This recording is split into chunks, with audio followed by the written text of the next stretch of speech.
요즘 장마철인데도 이 중부지방에는 이렇다 할 비가 없었습니다.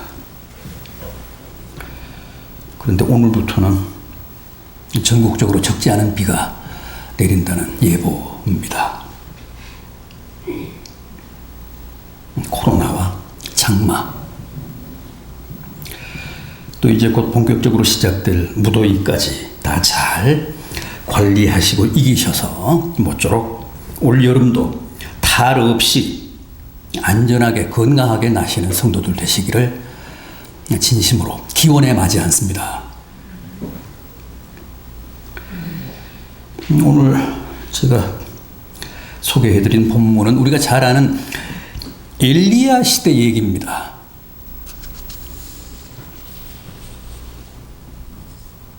엘리야 선지자가 무려 3년 반 만에 쏟아진 가공할 물폭탄을 뚫고 갈멜산에서 이스라엘까지 무려 22km를 마치 신들린 사람처럼 내달렸다는 겁니다.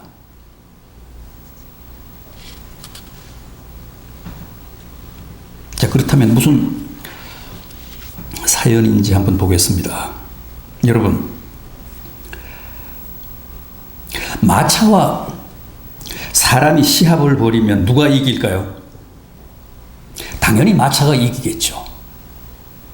어떻게 사람이 두 발로 뛰어 여러 필의 말이 끄는 마차를 앞지르겠습니까? 더구나 본문에 이 마차는 왕이 탄 마차입니다.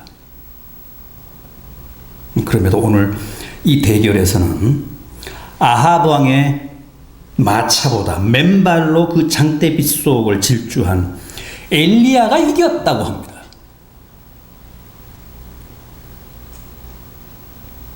그 긴 하프 마라톤 코스를 최악의 조건에도 불구하고 엘리야가 마지막 피니시까지 아합 왕 마차 앞에서 달렸다는 거예요. 본문 마지막 45절 이하를 보십시오.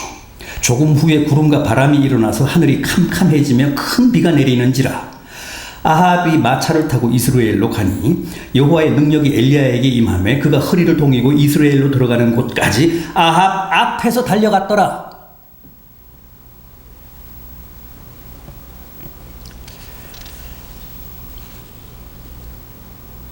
무슨 띵박질 선수도 아닌데 어째서 엘리야가 그 50리도 더 내려는 먼 길을 그렇게 미친 듯이 달렸을까요? 그것도 장대빛 속을. 이유가 뭐였을까요? 너무 기뻐서요. 너무 감격하고 감사해서 그렇게 달렸습니다. 생각해 보십시오. 무려 3년 반 동안 비 한 방울 오지 않던 땅에 자기가 갈멜산 꼭대기에 올라가서 기도하자 지금 큰 비가 오고 있잖아요. 요즘 같은 최첨단 시대에도 3년 반 동안 비 한 방울 오지 않았다 그러면 아마 어느 나라나 다 그런 국가적인 재앙이 없을 겁니다. 하물며 오로지 하늘만 바라보며 살았던 지금으로부터 2800년 전에 고대 이스라엘 사회였겠습니까? 그런데 지금 본인이 기도해서 극적으로 폭우가 쏟아지고 있으니까 그 감격, 그 감동이 얼마나 크고 남달랐겠습니까? 자, 그렇다면 엘리야는 대체 어떻게 기도해서 그런 위대한 하나님의 응답을 체험할 수 있었을까요? 또 오늘 우리는 어떻게 기도해야 엘리야처럼 그렇게 장대빛 속을 달리는 감격을 맛볼 수 있을까요?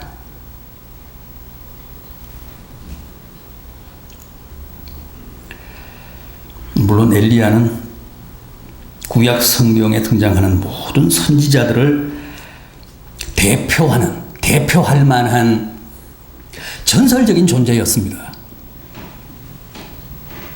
그는 마지막 순간에도 죽지 않고 산채로 천국을 간 사람입니다. 열왕기하 2장을 보면 하나님이 보내주신 불수레를 타고 죽음이라는 통과 의례 없이 곧장 하늘로 직행합니다. 그만큼 유명한 사람인데, 그럼에도 우리가 기억해야 할 것은 엘리야야말로 위대한 기도의 전설이었다는 거예요. 그가 괜히 그렇게 유명해진 게 아니라는 겁니다.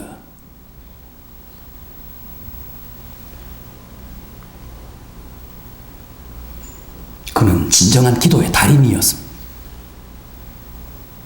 그가 행한 수많은 이적들이 다 그의 기도의 결과물이었습니다.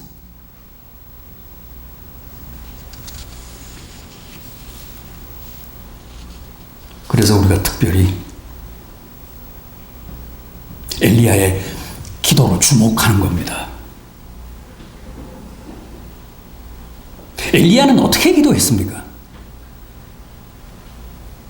우선 엘리야 선지자는 자기가 원하고 바라는 바를 언제나 디테일하게 구했습니다.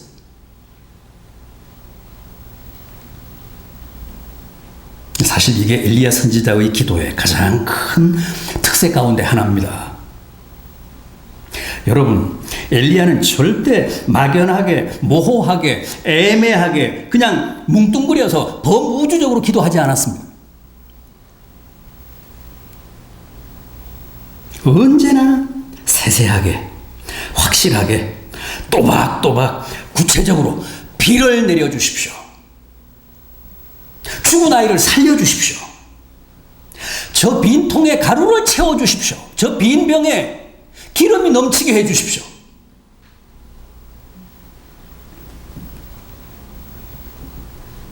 늘 말씀드리지만 기도는 그렇게 하는 겁니다. 엘리야는 언제나 그렇게 기도했습니다. 괜히 어정쩡하게, 추상적으로, 관념적으로 뭘 달라는 건지 말라는 건지 애매하게 구하면 응답도 그렇게 막연하고 추상적이고 모호할 수밖에 없습니다.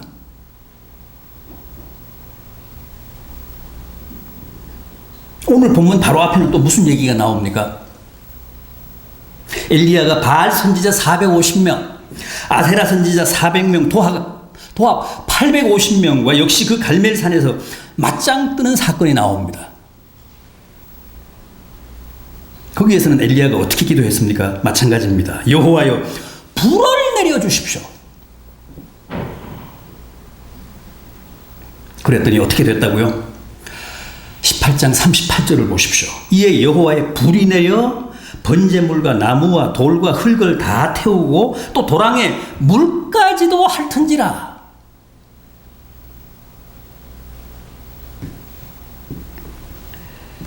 엘리야는 이렇게 불을 주십시오, 비를 주십시오 하며 언제나 자신의 필요를 콕콕 집어서 정확하게 디테일하게 구했지, 우리처럼 중언부언하거나 횡설수설하지 않았습니다.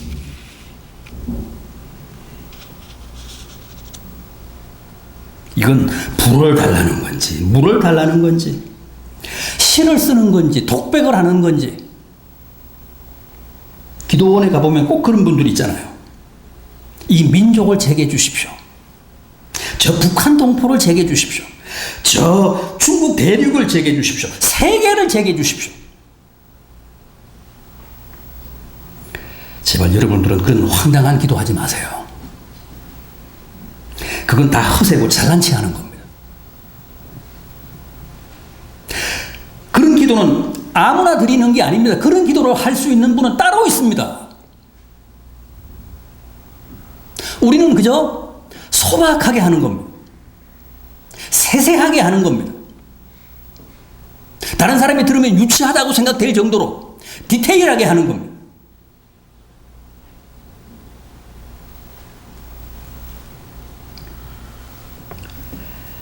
적나라하게, 원색적으로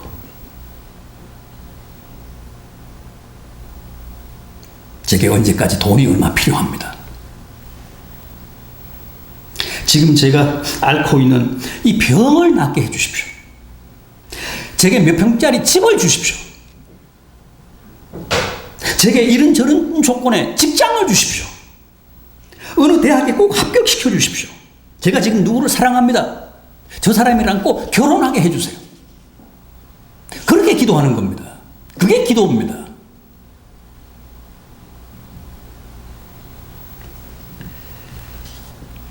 제가 지금 이런 어려움을 겪고 있습니다. 이 문제 꼭 해결해 주십시오. 수습해 주십시오. 그렇게 기도하는 게 맞습니다. 맞습니다. 하나님은 우리가 미처 구하기도 전에 이미 나의 모든 사정과 필요를 다 알고 계십니다. 그건 사실입니다. 그래서 많은 분들이 굳이 그렇게까지 구체적으로 디테일하게 기도할 필요가 있는가? 라며 문제 제기를 합니다. 여러분, 기도 응답과 관련해서 우리가 꼭 기억해야 할 원칙은 주님은 그게 무엇이든 그냥 알아서 해주시지 않고 반드시 우리로 하여금 그걸 구체적으로 기도하게 하신 후에 응답해 주시기를 기뻐하신다는 거예요.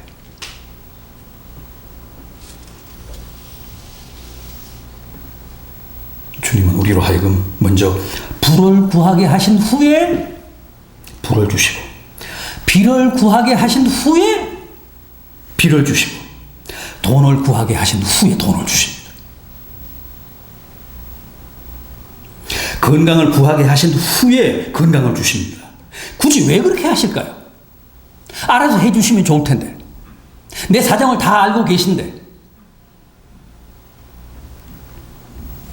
만약 우리가 구하지도 않았는데 하나님이 그냥 알아서 해줘 보십시오.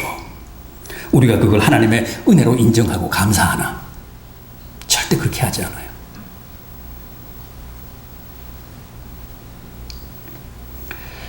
예를 들어 우리가 일상적으로 누리는 것 가운데는 우리의 생존에 절대적으로 필요한 것이기 때문에 하나님이 알아서 거저주신 게 많습니다.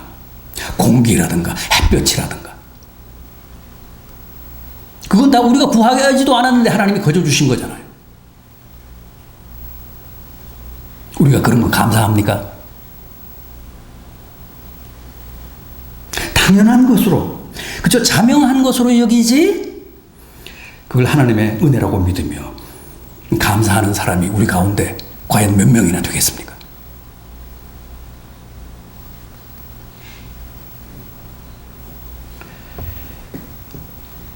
공기가 없고 햇볕이 없고 물이 없으면 우리는 다 죽는데도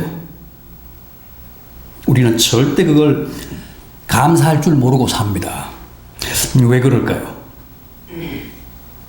우리가 기도하지 않았는데도 하나님이 알아서 거저주셨기 때문입니다. 그래서 주님은 반드시 우리로 하여금 먼저 기도하게 하신 후에 은혜를 베푸십니다. 인간은 사악해서 어떻게든 하나님의 은혜와 축복을 인정하고 싶어 하지 않습니다. 온갖 핑계를 다 대며 어떻게든 하나님의 은혜를 부정하고 싶어 합니다.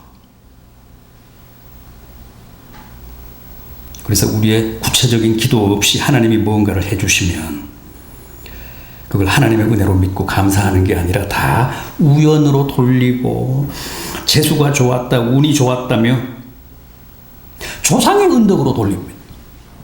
제사를 잘 지내고 명당에 조상 묘로를 써서 자손들이 복 받는다고 합니다. 믿는 사람들조차도 그렇게 말합니다.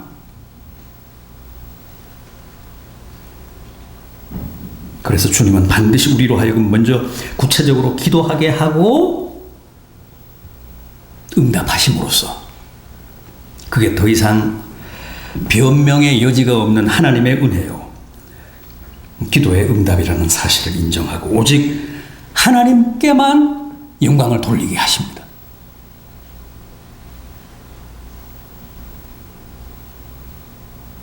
따라서 누구나 기도할 때는 반드시 엘리야처럼 불을 주십시오, 비를 주십시오 하고 디테일하게 하는 게 정답입니다.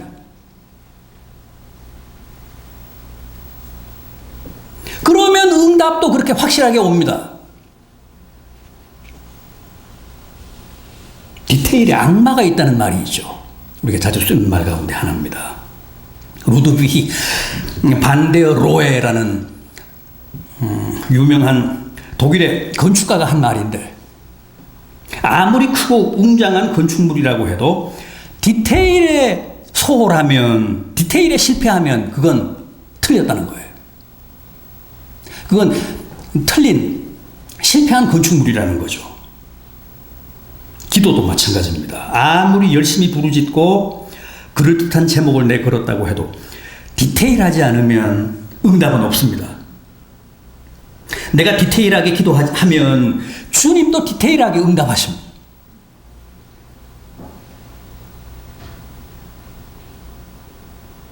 매주 예배 때마다 합심 기도하기 전에 제가 기도 제목을 쭉 일러드리죠.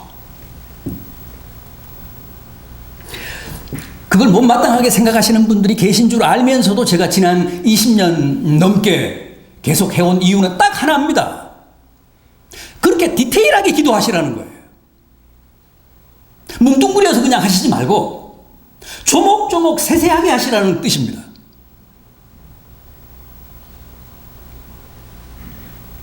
왜 저렇게 매주 똑같은 말을 하실까? 아마 그런 불평이 있으실 거예요.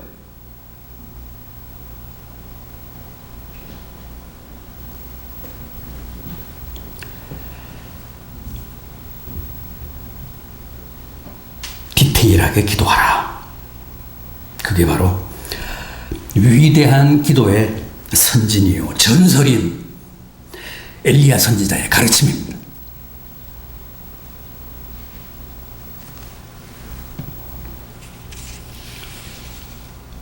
다음 엘리야는 간절하게 구했습니다. 본문 42절을 보십시오. 엘리야가 갈멜산 꼭대기로 올라가서 땅에 꿇어 엎드려 그 얼굴을 무릎 사이에 넣고, 유대인들은 보통 서서 기도하잖아요. 서서 두 팔을 하늘을 향해 벌리고 이렇게 눈을 뜨고 기도합니다. 하늘을 우러러 기도합니다. 그게 전형적인 유대인들의 기도 자세입니다. 그런데 여기 엘리야의 기도를 보십시오. 서서 기도하지 않고 땅에 꿇어 엎드려 얼굴을 두 무릎 사이에 넣고 기도했다고 합니다. 어떻게 이런 자세가 나올 수 있을까요? 거의 요가 수준입니다.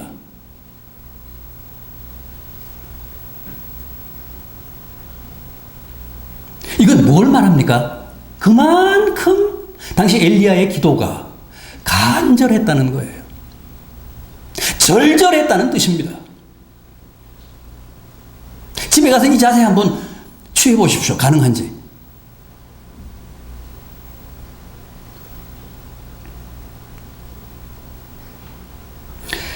주님의 최후의 기도, 겟세마네 기도도 보십시오.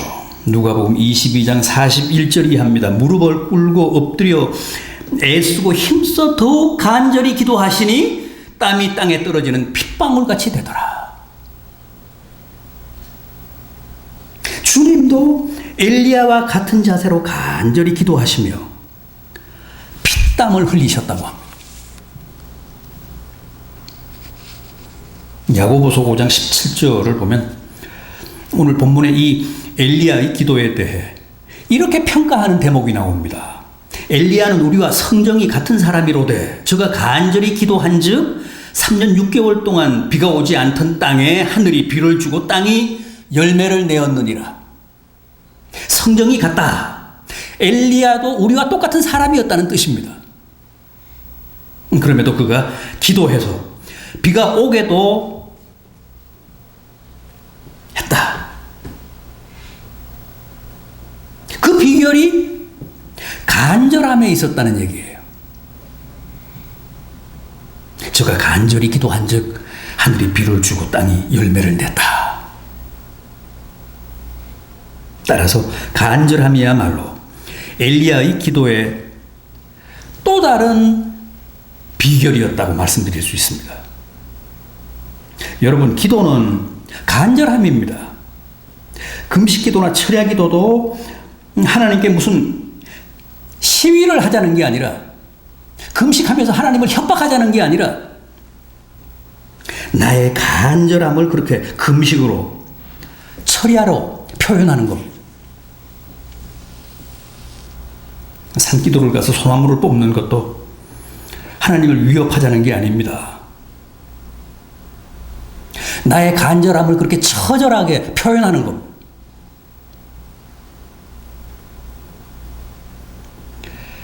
그런데 요즘 우리의 기도에서는 이 간절함이 사라졌습니다. 제가 가끔 말씀드렸지 않습니까? 엘리야 같은 위대한 선지자도 양 무릎 사이에 얼굴을 털어박고 기도하고, 주님 같은 분도 무릎을 꿇고 엎드려 얼굴을 땅에 대고 기도하셨다면 우리 같은 사람들은 대체 어떻게 기도해야 할까요? 땅을 파고 얼굴을 묻고 머리를 묻고 기도해야 되지 않을까요?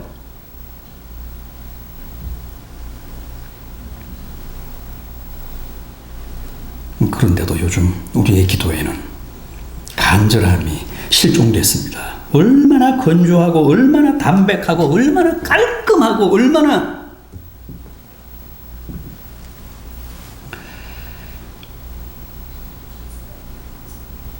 간절함이나 절실함이나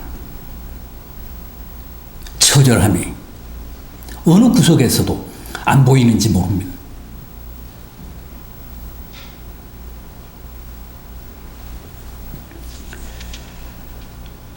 주님이 정말 무서운 말씀하셨죠. 누가복음 18장 7절이 합니다. 하물며 하나님께서 밤낮으로 간절히 부르짖는 택하신 자들의 원한을 풀어주시지 않겠느냐? 그들에게 오래 참으시겠느냐? 그러나 인자가 올 때 세상에서 믿음을 보겠느냐? 어떤 믿음요? 밤낮으로 간절히 부르짖어 기도하는 믿음. 인자가 올 때는 그렇게 기도하는 사람이 없다는 거야.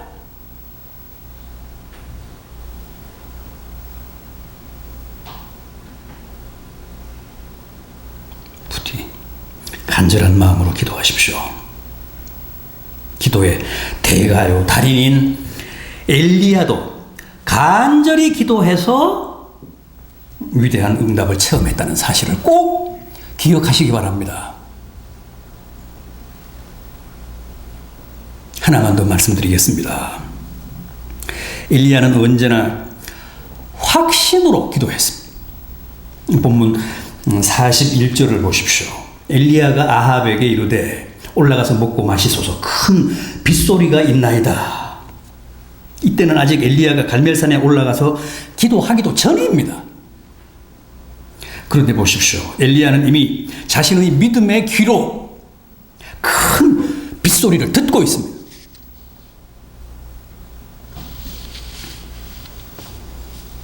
엘리야는 기도도 하기 전에 이미 믿음으로 기도 응답부터 받은 사람입니다.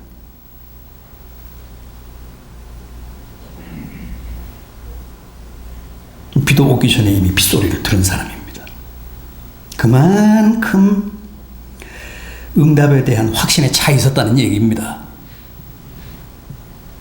이게 바로 기도하는 자들에게 요구되는 가장 중요한 자세입니다. 주님은 너희가 믿고 기도하는 것은 무엇이든지 이미 받은 줄로 믿으라. 만일 너희가 믿고 기도하며 의심치 않으면 이 산더러 들려 바다에 던지우라 하여도 그대로 되리라 그러셨습니다. 솔직히 얘기해 봅시다. 우리의 기도의 최대 약점이 뭘까요? 우리의 기도의 치명적인 한계가 뭘까요? 이런 확신보다는 늘 회의와 패배주의에 사로잡혀 기도한다는 거 아닙니까?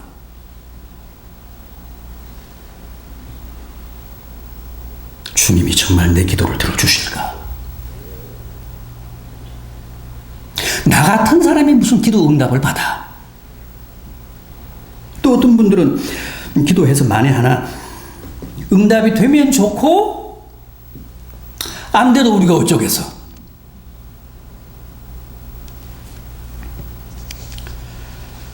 다 이런 식의 체념이고 불신입니다. 확신으로 믿음으로 기도하는 게 아니라 우리는 이미 불신과 패배주의로 기도합니다. 여러분, 기도는 확신입니다. 주님은 언제나 우리의 확신을 먼저 시험해 보시고 확인해 보시고 응답하십니다.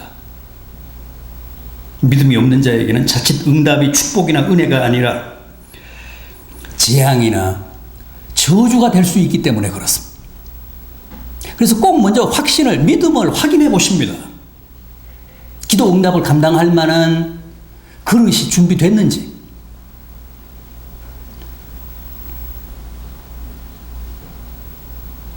로또에 당첨된 사람들이 대부분 불행해지는 것과 꼭 같습니다. 전혀 준비가 안 된 사람들,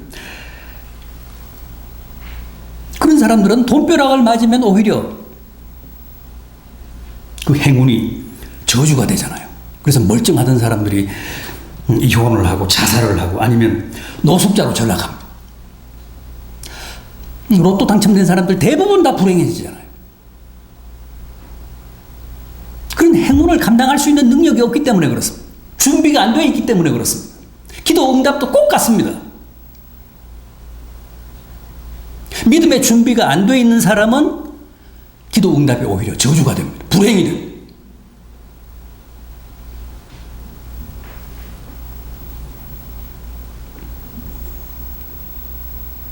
그래서 주님은 믿음으로 이미 빗소리를 듣는 자에게 비를 주시고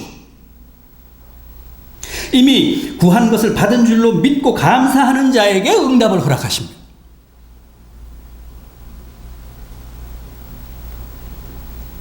돼지에게는 진주를 안 던진다고 하셨잖아요.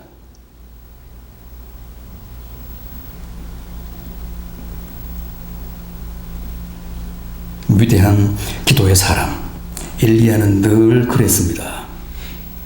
그래서 그는 뭘 구하든지 다 받았습니다. 믿음으로 했기 때문에, 믿음으로 구했기 때문에.